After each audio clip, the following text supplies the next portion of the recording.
Good morning, fellow hankers. So I managed to escape the political unrest in Peru, walked 80 kilometers through the Andes mountain to get to Cusco. And then there was an absolute frenzy there at the airports. The airports were generally closed. There were few flights leaving, and every tourist obviously was in a rush to leave Peru to avoid the political unrest. Somehow managed to get, after walking 80 kilometers through the Andes mountain, managed to get to Cusco. From Cusco, after a lot of maneuvering and beseeching and pleading people, managed to get a flight to Lima. And from Lima, again, the capital of Peru, managed to get a flight to Sao Paulo. And from Sao Paulo, I managed to get a flight to Manaus, the last city in Brazil, after which the Amazon rainforest starts. And that's where I'm heading to now. Been traveling from Manaus for 2 hours on this coach that you see behind me. And in another couple of hours, we'll reach the rainforest, the famous Amazon, a place where I always wanted to be, and I'm sure many of you want to see that place. I need to tell you that, being around the world and seeing all the 7 wonders that we gloat about, the ancient 7 wonders and the modern 7 wonders. As you would know, the pyramids are the only ones that have made it through the ancient to the modern 7 wonders. And I've seen all 7 wonders of the world, the modern day world. From pyramids, we saw Machu Picchu, we saw Petra. I've been to other places like Taj Mahal and Pantheon and Chichen Itza. But they're really marvelous, and there's no doubt to that. But the fact remains, what nature creates, and when you see the great 5 mountain ranges, the Himalayas, Karakoram, Hindu Kush, Alps, Andes, when you see the great deserts of Arabian Desert, Kalahari, Sahara, when you see the great oceans, Atlantic, Indian, Pacific, you see what nature has created is stupefying. It's something that humans can just look at them with completely being wonderstruck. There's no other way to describe it. And one of those, for me, the greatest wonders of the nature is Amazon forest, where we're heading to now. Another 2 hours we'll get there. And I'll show you my experiences there, through the thickets of Amazon forest, through the Amazon river, the vegetation and the life form there that doesn't exist anywhere on this planet Earth. Stay with me. Totte. Behind me, the early signs of the rainforest, as you can see. Right to this lodge here, show you there. It's a little platform, that's a dining area. Wow, these trees. It's humid here, eh? It's such a contrast. Right, so after 3.5 hours drive through Manaus, we managed to get me and Arham to this villa they have given us in the middle of the Amazon. There's Mr. Arham. He's already looking for wildlife. There it is. Wow, it's nice, Arham. Wow, this is incredible. This is incredible. This is the little, I think, the living area that they've given us. Then let's open the door. Dining. Yeah, that's a little dining area. Another little seating area. Another seating area. Ah, and look at here. We got our own private pool as well. Little deck and pool. That is incredible. So you got a little patio with patio sofas, patio umbrella, and Aramis looks like he's going to jump into the pool now. Warm water. Warm. Yeah, well, Amazon, everything is warm. And right around here is the biggest jungle in the world, the great Amazonia, or as we call it, the Amazon. Let's check the bedroom, Arab.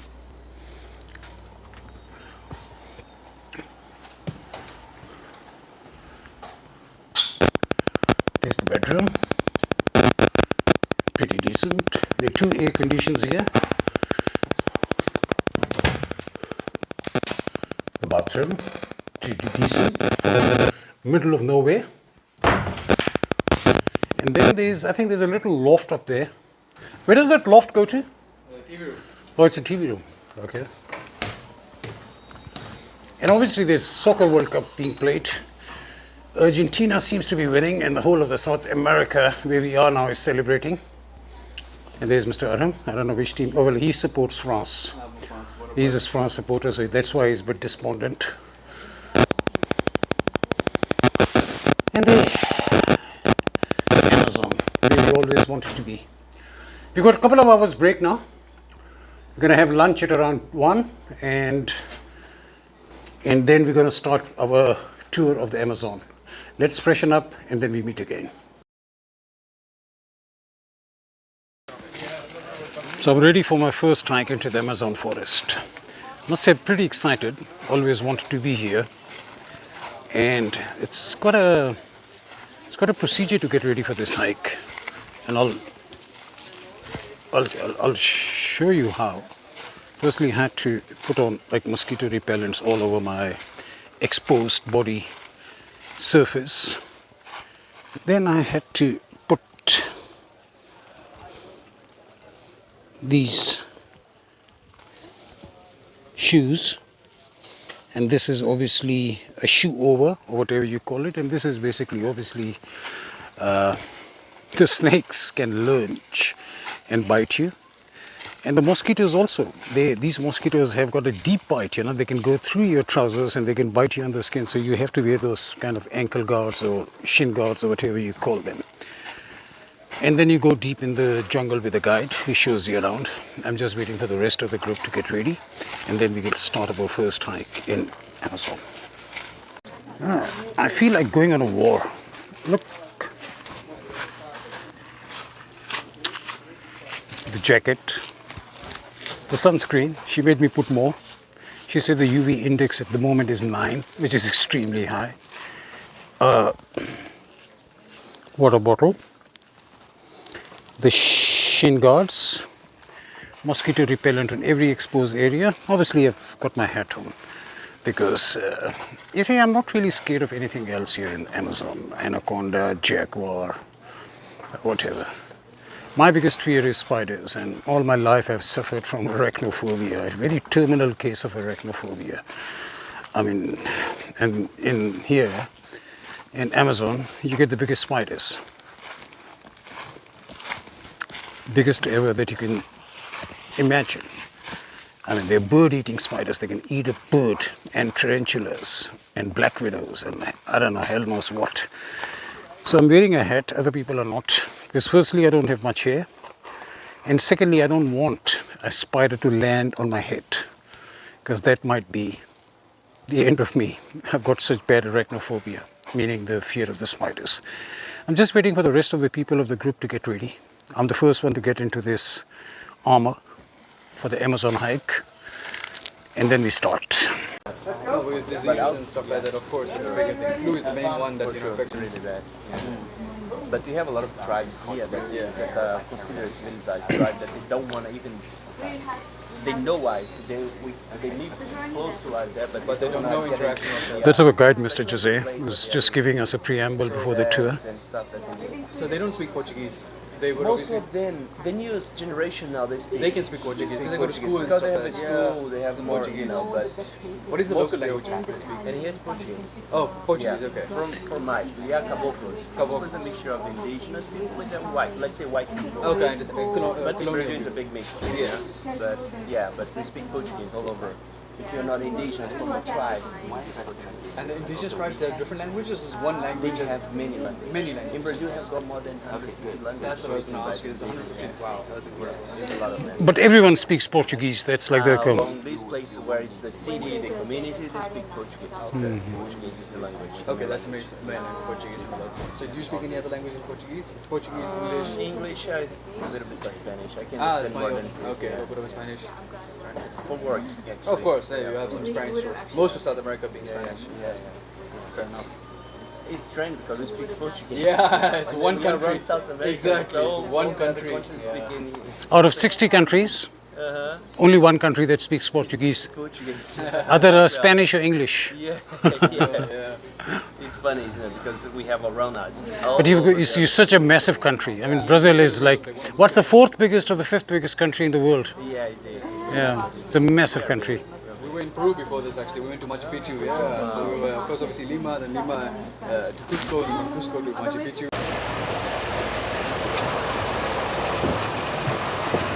I'm against camouflage.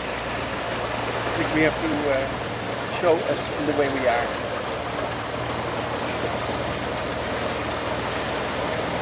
To explain and show you guys along this way, is it more about the forest?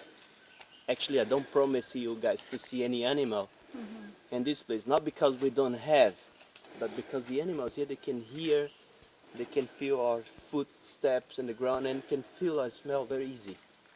And they're never waiting for, okay? I'm not telling you it's impossible to see anything, but, you know, it's not so easy. I had to see very few times animals along the trail because they can see us very easy and we can't see them very well. But they run away. They run away. It's difficult.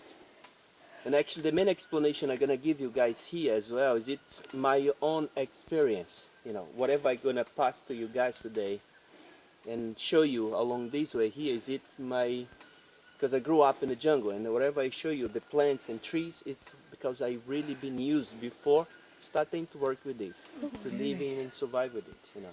Yeah. So if you have any questions, something you want to know, please, you can ask me as well, anytime. Be welcome to ask me any.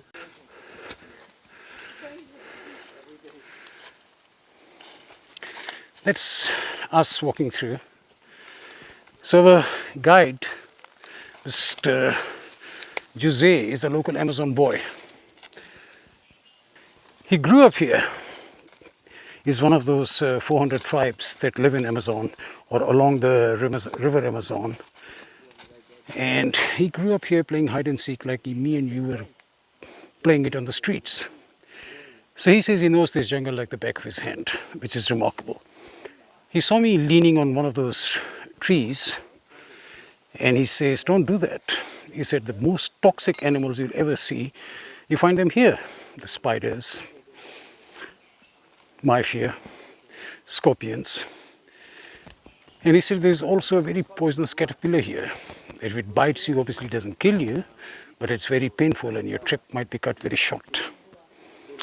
But this is absolutely fascinating where I'm walking now. It's humid. It's broad daylight, but there's hardly any sun that's touching the ground. Look at this. And you hear these voices because it suddenly starts raining and then it stops and then it rains. That's why you call it the rainforest. So let's continue with our trail. Like now, because we are at a geographical location, at a place, to me, one of the biggest wonders of nature.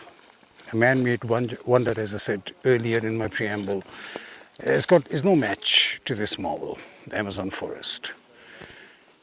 So where does it get its name, Amazon? After all, we're history hankers, so we need to find out. It's an interesting history lesson. Back in 16th century, there was a Spanish explorer. His name was Francisco Oliveira or something like that. And he was trying to cross the river Amazon to get into this forest.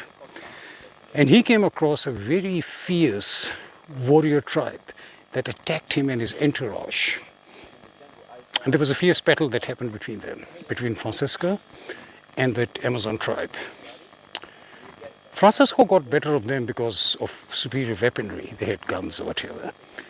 But very interestingly, what he saw in that tribe was women fighting ferociously as men, or maybe even more.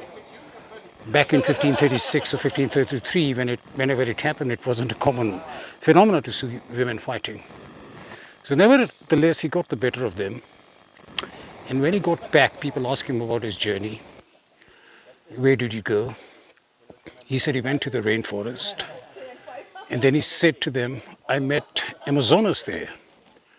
Now, Amazonas, people who know history, is a mythical Greek tribe of warrior women, extremely belligerent, strong, fiery, feisty.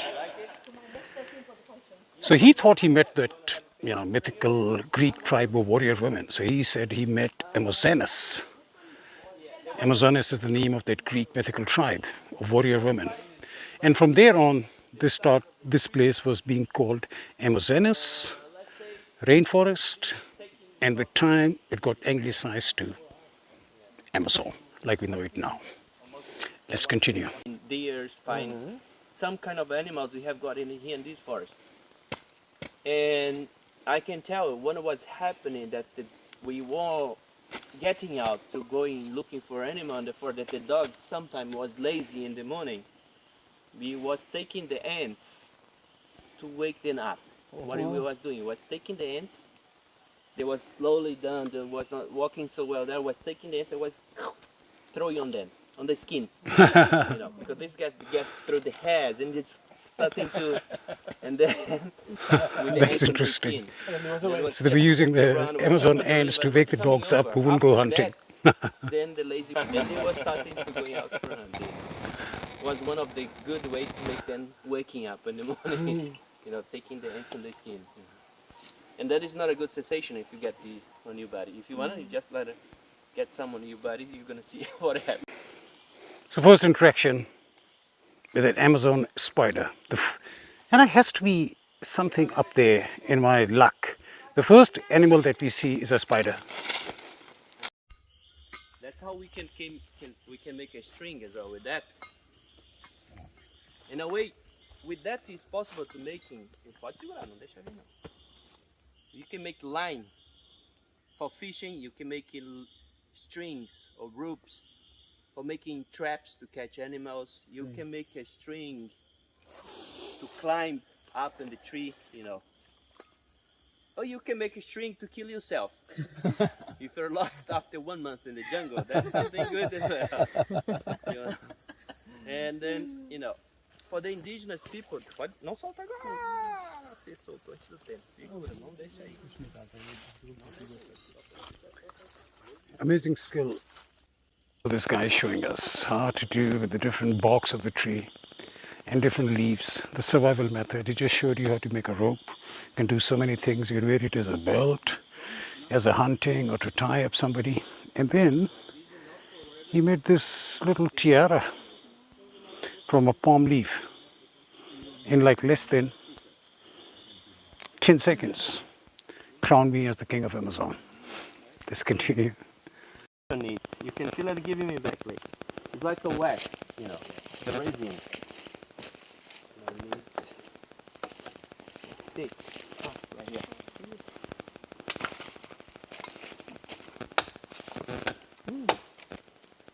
Good smell, isn't it?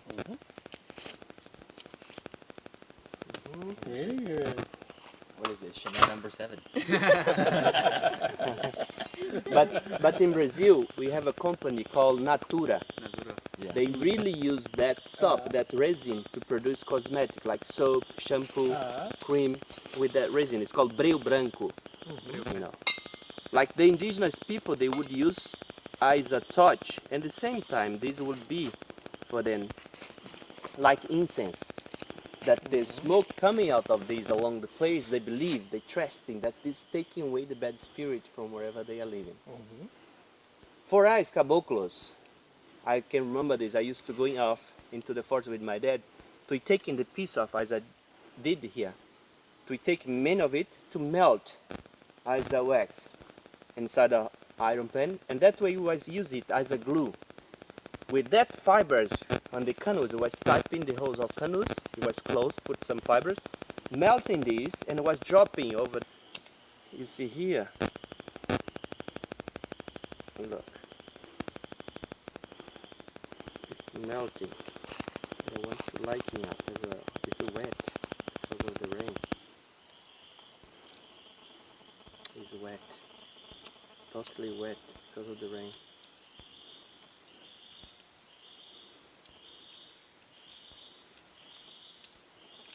So it should catch fire. Yeah. And then you use it as a torch or as a incense or something. Let me do something here. These are the trees, very wet. Look for dry spot.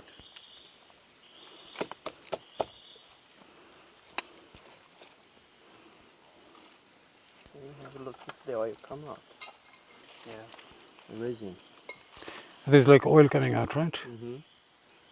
Oh, I see it here. It's wet. But the smoke indicates that, yeah. Wow. See? Yeah, it's wet. But this can burn like gasoline, you know. Yeah, there it is. Look, see? There's a smell to it like incense or Yeah. something. See? Yeah, amazing. It's like gasoline, you know. Sorry. It will smelt like. And then you use it to, take away the bad spirits and use Yeah, it. for them they believe that the smoke Yeah, yeah. taking away the bad spirit from Mhm. the valley. So they use it to water. I must tell you a bit about this tree. But this tree that you see here in local Amazonian tribe language, you call it Amapa tree. Amapa means mother tree. And I'll tell you why. So you poke a little knife in it and it starts oozing this what appears like a white liquid, like a milk. And apparently it's extremely healthy. You can drink it. If you're lost in the jungle, you can drink it to survive. It's got a lot of calories, fat, or whatever. Other than that, the bark of this tree has got very positive effect on the lungs. They said, in times of corona pandemic, this tree was extremely beneficial in preventing the lung complications. So there you see, I had a little taste of this Amapa milk, tastes like milk of magnesia. And he said, the guide said when he was growing up, they would drink it routinely. Fascinating what we don't know, what nature holds and what nature can offer. I'm just completely dazzled. I'm going to carry on try and catch up with the group and the guide. This guide is simply amazing. He's a local Amazonian boy, not taught at any university about biology, botany, geography. He grew up here in this very jungle. So his knowledge is experience-based, first-hand, through his ancestors, and you can feel the difference between artificially gained knowledge and knowledge that he has learned while playing in this Amazon forest, learning how to weave ropes through the barks to find out the medicinal qualities of different trees. It's just simply amazing. Let's follow him.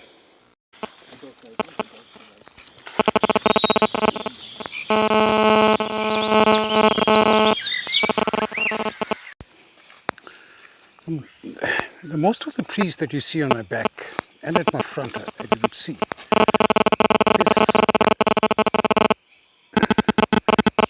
it goes straight up. So, and there's two reasons for that. The primary reason is it's a primary forest. It's a forest that has never been cut. It's been like this for 20 million, 30 million years ago. Secondly is these trees compete with each other to get to the sun. So they grow fast straight up so they can get high, and then they spread out their leaves like their solar panels to catch the maximum sun. So there is an ongoing competition between the trees to catch the sunlight, and that's why they grow straight. They cannot afford to grow sideways, and otherwise they would lose out the competition, and another tree would get to the spot first and spread its leaves and branches, and there wouldn't be any space for the other tree that has gone askew or straight. Quite interesting, how competitive nature can be. Inside there, it would be nice to see. It's a spider. Is it?